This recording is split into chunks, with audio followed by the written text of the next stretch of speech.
yeah. Please tell me that I can't, that I won't, that I fail, that I'll never make it out, yeah. Please tell me all the... Hey yo tout le monde, j'espère que ça va. Aujourd'hui, il faut que je passe un peu de temps sur cette caisse. Oui, c'est une Clio.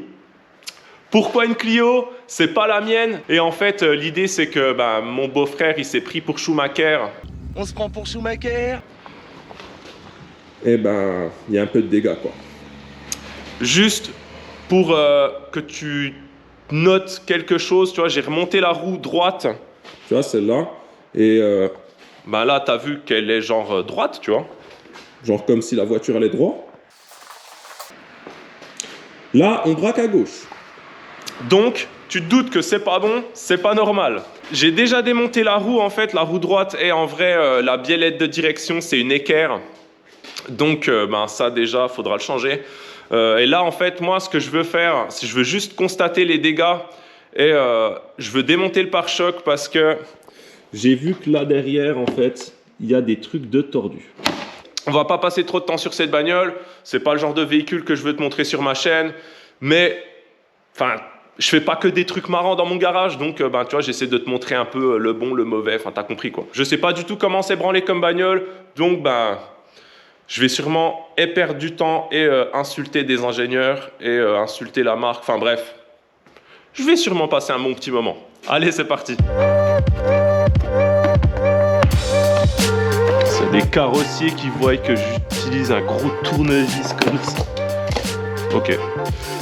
Je disais, s'il y a des carrossiers qui voient la vidéo, qui voient que j'utilise un gros tournevis comme ça pour défaire des moulures, ils doivent se dire, mais qu'est-ce que c'est que ce gars-là, quoi? Qu'est-ce qu'il branle avec son tournevis là?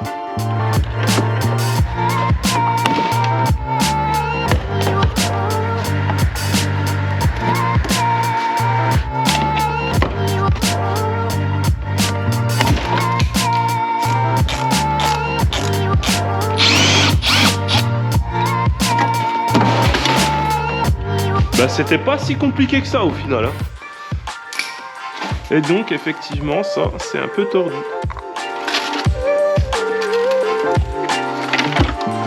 Ouais lui il est pop smoke hein. Bon au final ça va hein. Train roulant, on a vu il y a cette biellette qui est tordue en mode équerre. Donc ça c'est pop smoke. Pour moi la rotule inférieure elle a pris un pet, il y a une vis qui a sauté. Donc dessus la rotule inférieure, pour moi, il faudrait la changer. Avoir le bras, ça, là, comme ça, en visu, on voit rien tordu, mais peut-être que, après, elle passera au parallélisme. Donc, peut-être qu'au para, on se rendra compte de quelque chose. En carrosserie, il y a le pare-choc qui est déglingué. Donc, ça, on avait vu. Hein. La calandre, tu vois. Le phare qui est bien éclaté, tu vois. Il est bien ouvert. Il y a l'aile qui est pas trop belle. Tu vois, elle a cassé là, et puis par là-dedans. Là. Et il y a ce petit truc là qu'il faut redresser. En fait, ça, faut le ramener un peu vers le bas, tu vois. Et pour moi, en fait, là, en termes de de carrosserie tordue, je sais pas comment dire, il y a vraiment que ça, hein, parce que, quand je vois là, il y a rien qu'à bouger. Là, pour moi, il y a rien qu'à bouger. Il y a vraiment juste, selon moi, ce petit angle là qu'il faudra retravailler un peu. Ce que je vais faire, c'est que je vais me trouver un phare neuf parce que le phare, il se fixe apparemment sur 3 points. Là, là et là. Donc, prendre pour référence ces 2 points-là, tu vois, qui, selon moi, n'ont pas bougé ou pas beaucoup. Et puis, redresser la partie là de la bagnole en fonction du phare et éventuellement, soit d'une aile neuve, soit, une aile neuve, une aile propre, tu vois, pas forcément neuve. Soit de se dire à un moment donné, quand est-ce que l'aspect de l'aile il est correct par rapport à l'autre côté, quoi. Ça fait au final pas grand-chose, quoi. Allez, sur ce, on passe à la suite. La suite, c'est quoi? La suite, c'est cette caisse. Donc cette caisse, pour ceux qui n'ont pas trop suivi ma chaîne, c'est une BMW 323 Ti M Sport. Ce que je veux faire dessus, en fait, c'est que j'ai un petit problème en ce moment. J'ai un espèce de creux à l'accélération, tu vois, je sais pas, entre 0, je dis des chiffres au hasard, hein, mais entre 0 et 10% d'ouverture de papillon, un truc comme ça, tu vois, le début de la pédale, elle répond pas. En démontant le capteur papillon, j'ai remarqué qu'il avait déjà été, il est déglingué, le truc, il est fendu, il n'y a plus de joint, faut que je change ça, j'en ai un neuf, ça va prendre 2 minutes, il n'y a que 2 vis, bref, j'espère résoudre mon problème avec ça. Après, ce que je veux faire, c'est que je veux la préparer pour la neige. Au moment où je tourne la vidéo, on est en novembre, bientôt l'hiver, et puis du coup, hiver, neige. Neige, faut profiter de la neige. Je veux la rehausser un peu, et il faut que je la repasse au contrôle technique. Donc, faut que je remonte un pont, il faut que je rechange le pont, tu vois. Ça fera jamais que la deuxième fois, ouais, cette année. Enfin bref, ce que je vais faire, je vais changer mon petit capteur papillon, et après, on fait le reste. Allez, c'est parti.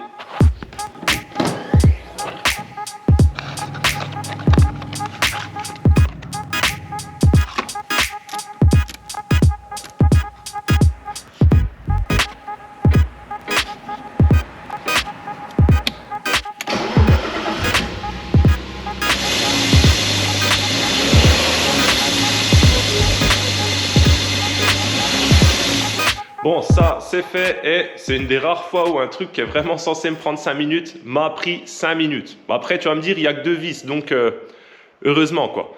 Et en plus, franchement, j'ai l'impression qu'il y a du mieux, tu vois. J'ai l'impression que la voiture, elle est un peu plus réactive, donc on va dans le mieux. Je confirmerai ça plus tard en roulant, mais en attendant, j'ai quand même l'impression qu'on a fait un petit step-up, tu vois. Donc là, je vais passer à la suite, je vais m'attaquer au pont. Bon, avant de tout démonter, je vais t'expliquer pourquoi il faut que je change mon pont. Là, mon compact, il va falloir que je le passe au contrôle technique. Et là, actuellement, j'ai un pont soudé sur la bagnole.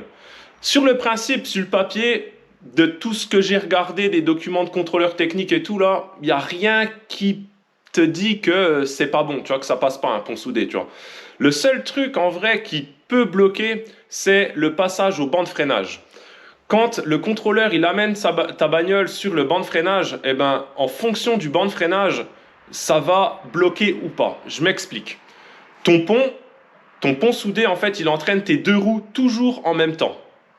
Tu sais, tes deux roues font toujours la même distance, quoi que tu fasses. C'est l'objectif de le souder, d'ailleurs. Et le truc, c'est que le banc de freinage, la majeure partie des bancs de freinage, en tout cas, ils entraînent une roue et après l'autre, tu vois. C'est seulement quelques bancs de freinage qui, soit automatiquement, ils entraînent les deux roues en même temps, soit il y a une option pour que les deux roues soient entraînées exactement en même temps. Et en fait, ce qui se passe, c'est quand tu es sur un banc de freinage avec un léger décalage, en fait, pendant que le banc de freinage, en fait, il entraîne une roue, toi, ton différentiel, il est en train de la bloquer, en fait, la roue qui veut entraîner, tu vois, parce que l'autre roue, elle tourne pas, tu vois. Et donc, en fait, vu que ta roue, elle est freinée par le différentiel qui est soudé, le banc de freinage, il va détecter une résistance au roulement, si tu veux, une résistance énorme, à tel point que il va pas continuer son test, en fait, il va se mettre en sécurité, il va s'arrêter, et puis du coup, tu peux pas contrôler tes freins arrière, quoi. Soit il se passe ça, le banc il se met en sécurité, soit la voiture elle dégage en fait du banc, parce que tu as une roue qui est entraînée, puis du coup la voiture elle va dégager en fait. C'est soit l'un soit l'autre, soit le banc il se met en sécurité, soit la voiture elle dégage. Donc moi, le contrôle technique où je vais, il a un banc de freinage qui enclenche une roue et après l'autre. Et comme j'ai pas envie d'aller faire la tournée des contrôleurs techniques pour savoir si leur banc il déclenche les deux roues ou une après l'autre, surtout qu'en plus tu arrives, tu poses déjà des questions bizarres, donc tu passes pour le mec bizarre d'office, donc tu vois, direct, tu sais, t'es catalogué, tu vois ce que je veux dire ou pas? Et comme mon contrôleur, il a l'habitude de mes merguez, tu vois, il a pas de préjugés, tu vois, il sait que, voilà, tu vois, je suis juste un mec bizarre avec des caisses bizarres, tu vois. J'échappe pas à la contre-visite pour autant, hein, je te le dis direct. Hein. Mais bon, ça, je sais pas si tu as vraiment compris ce que je t'ai expliqué, mais si tu veux, pour conclure, en gros, le pont soudé au contrôle technique, ça peut ne pas passer, et en règle générale, c'est à cause du banc de freinage, à cause de cette histoire, quoi. Mais bon, là, moi, je vais changer mon pont, je vais te zapper ça un peu vite fait, parce que j'ai déjà fait une vidéo où j'explique grossièrement comment on change un pont de 36 compact. Tiens, je te mets le lien là. Et moi, je vais changer mon pont. Allez, c'est parti.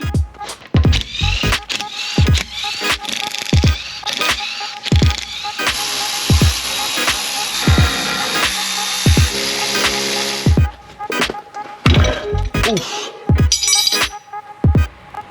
J'ai mal.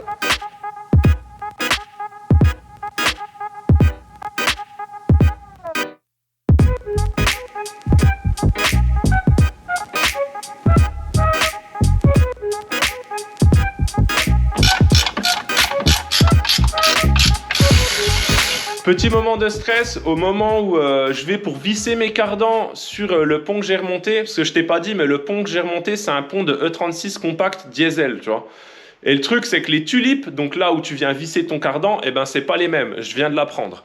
Et en fait, je te montre vite fait, mais en gros ça, enfin en gros non, ça c'est la tulipe de pont de E36 compact diesel. Ça, c'est la tulipe du pont qui était dessus. Le pont qui était dessus, c'était un pont de E30. Et en fait, le truc, c'est que déjà, la première chose que tu peux noter, c'est que les vis de fixation E36 compact diesel, c'est du M8. Sur le pont de 30, là que j'avais, c'est du M10. Et après, l'autre truc que j'ai remarqué qui m'a fait flipper, là, en fait, c'était... que ben en vrai c'est pas du tout les mêmes, tu vois. Tu sais, surtout cette distance là, tu vois, enfin ça a rien à voir quoi. Et en fait ben, je viens d'apprendre aussi que ben, ça se monte, tu vois. Donc tu peux me juger parce que je le savais pas et je pense que ben, la moitié des gens le savent, enfin les mecs qui ont des BM, je pense que tout le monde le sait, tu vois, sauf moi, enfin maintenant je le sais quoi. Donc tu peux me juger, y a pas de problème, je prendrai les choses bien. Du coup, je pensais être bloqué, je le suis pas, donc bah, je peux continuer le remontage. Allez, c'est reparti. Je sais pas dans quel état sont les internes du pont que je suis en train de remonter, parce que le truc, déjà rien que comme ça, juste en l'entraînant à la main, il fait déjà des bruits de mongol. J'essaie de te montrer, c'est pas forcément évident, mais...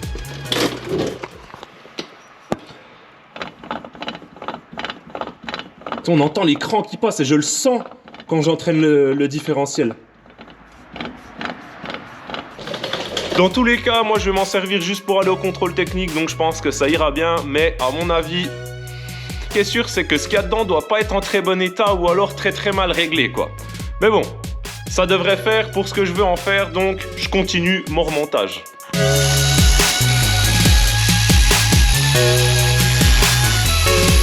Donc ça c'est bon, c'est fini, le pont il est remonté, on a vu qu'il n'était pas dans un état super génial, mais pour ce que je vais en faire, ça devrait aller.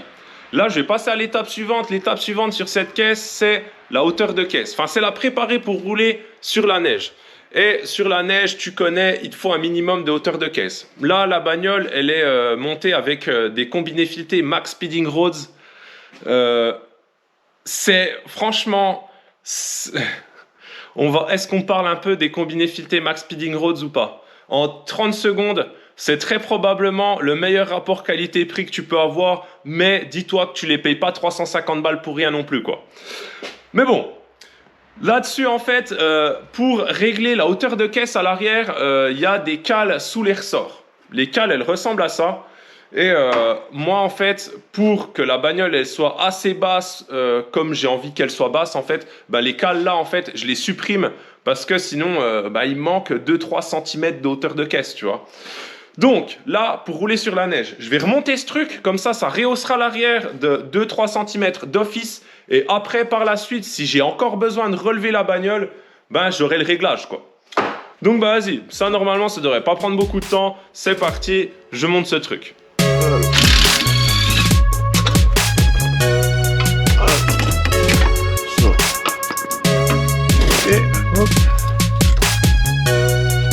Bon, j'ai fini de monter mes cales de réglage, tu vois.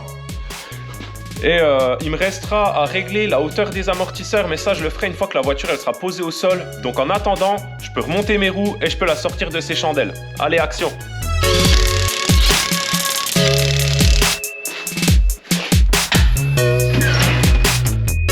Bon, on est le lendemain. Hier, quand j'ai fini, t'as vu qu'il faisait nuit. Et en remettant la bagnole sur ses roues, en rangeant tout mon bordel, je me suis dit, mais en fait, mon histoire de ressort sur des cales de réglage, là, ça me plaît pas. Tu sais, l'histoire d'empiler un ressort sur une cale, enfin, je sais pas, il y a un truc, ça me plaît pas, quoi. Et en plus de ça, je voulais gagner un peu en souplesse au niveau des suspensions, parce que ben, sur la neige, tu sais, la voiture, c'est bien qu'elle se donne un peu, quoi. Et là, ben, je gagne rien du tout en souplesse. Donc, j'en suis venu à la conclusion que j'allais remonter les suspensions qu'il y avait dessus quand j'ai acheté la voiture. Quand j'ai acheté la voiture, il y avait ça. Ça, c'est, selon moi, juste des ressorts courts, tu vois. Et en remontant ça, j'aurai une hauteur de caisse qui, je pense, sera bonne pour rouler sur la neige. Et en plus, ben, je gagnerai un peu en souplesse par rapport au combiné fileté que j'ai actuellement sur la bagnole. Donc, ben là, je suis bon pour redémonter ce que j'ai monté hier. Je remets la voiture sur chandelle, j'enlève les roues, je change mes ressorts arrière et après, je m'attaque au train avant. Allez, c'est parti.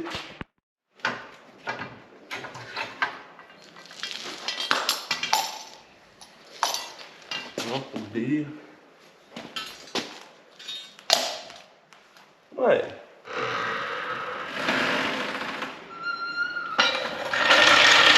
Si t'as jamais démonté de suspension là-dessus, moi je vais pas te faire un tutoriel, je pense qu'il y a déjà une dizaine de mecs qui l'ont fait. Mais pour faire simple, il y a 3 vis en bas de l'amortisseur. Il y en a une là, une là, une là. Et t'as 3 vis sur la coupelle. Tac, tac, tac.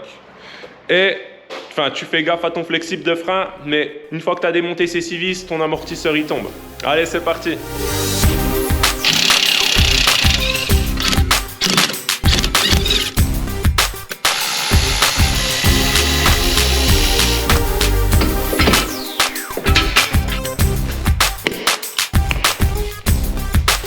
Ça, c'est démonté.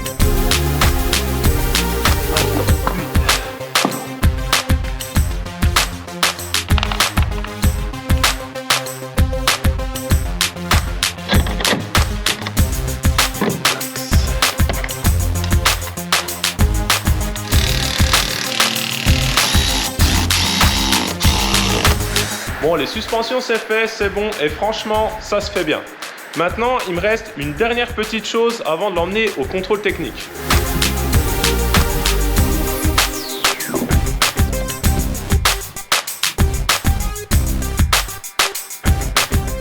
Je sais qu'il n'est pas très beau ce volant, mais tu connais, c'est obligatoire d'avoir un klaxon. Et vu que je me suis jamais fait chier à en mettre un sur mon volant 3 branches, ben j'ai remis celui d'origine quoi. Là, cette caisse, j'ai plus qu'à aller la présenter au contrôle, donc de ce côté, on est bon. C'est la fin de cette petite vidéo, merci d'avoir regardé, j'espère que ça t'a plu. Tu connais le game YouTube, si ça te plaît, tu t'abonnes, tu likes, tu commentes, tu partages, enfin tu connais l'histoire quoi. Moi j'ai plus qu'à te dire à la prochaine mon gars. Pop Smoke.